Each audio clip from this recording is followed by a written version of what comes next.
we still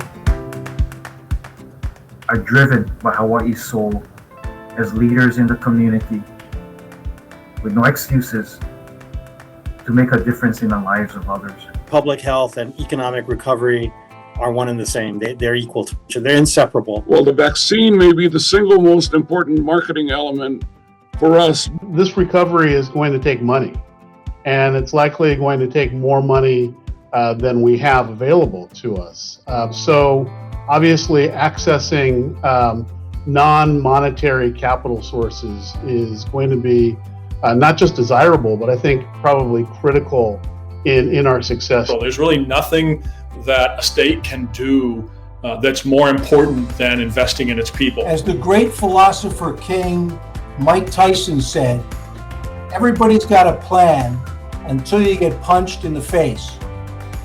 Well, the pandemic has punched us all in the face. So how has the pandemic affected the way our mayors govern? Every leader won't say it, but they dream about this opportunity to be placed in a position to have to lead people through big challenges.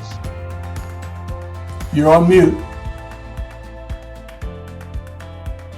The world of technology probably is my number one single challenge. And I think a lot of us have had to really adjust our whole lives. As leaders, we all are very humbled to be here, to work together, and to help our communities look back and become much better for what we've gone through and what we hope never to go through again. There's an old adage that says, there's a reason why you never see statues of committees in parks. And you've got to be willing to take the heat and stand up for what you really believe in to do the best job you can. We do have consensus most of the time. I don't think you have to have it all the time, but I think most of the time.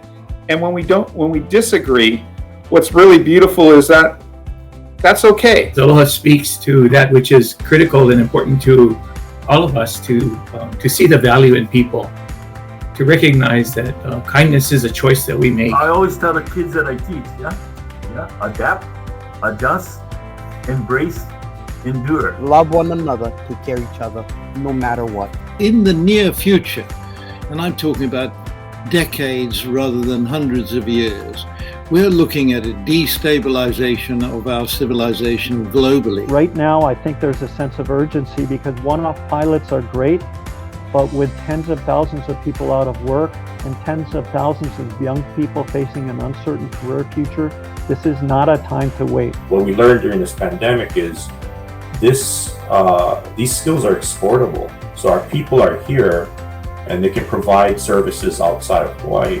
So from an economic benefit standpoint, we're all in. The easier that we can make the decision on them by meeting them where they are and helping them build up, the greater chance of success. And it's not that you're not supposed to focus on the urgent, that you're not supposed to forget about the importance. So what is important is stuff that doesn't change a lot. And the balance, I think, of a great leader and somebody who has found comfort in working across so many companies is because they keep their eyes on what's important and never get fully distracted by the urgent. I believe that tourism fits us perfectly. And sometimes I think we have to come to terms with the fact that this isn't a bad thing. We should be proud of the fact that we are the best in the business of making people happy. We have an opportunity now in tourism to really redefine tourism. I think it's an amazing opportunity because we as the host should be the one defining how our visitors visit. Talking about creating the environment where entrepreneurship can flourish, where we make it easier for people to do business, where we create the connections around the great assets that do exist here. One of the things that always surprises me is when I hear people say we don't have an entrepreneurial culture in Hawaii, because I disagree. I think most people in Hawaii are entrepreneurial. The economy forces you to. The university really does draw the design for what the future of our country is going to look like.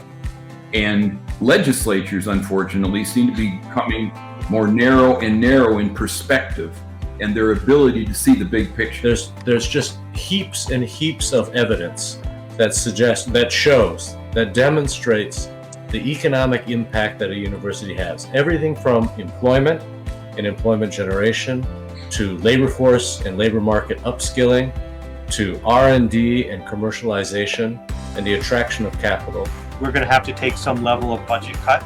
We also know we're critical to the future of the state, and we sometimes need a little bit of help from outside to carry those messages because they seem self-serving when they only come from us. There's no one leader that's going to take us to the promised land.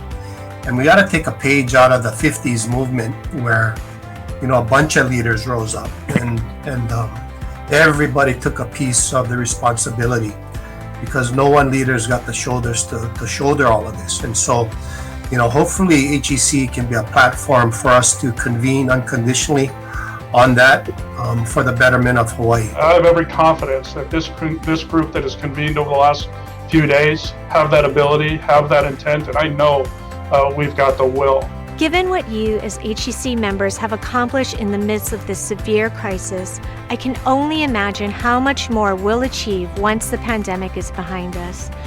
While our work is just beginning, we know that together we will prevail. Thank you for being our partner. Our islands, our ohana, our keiki are and will be better because of your leadership. Mahalo.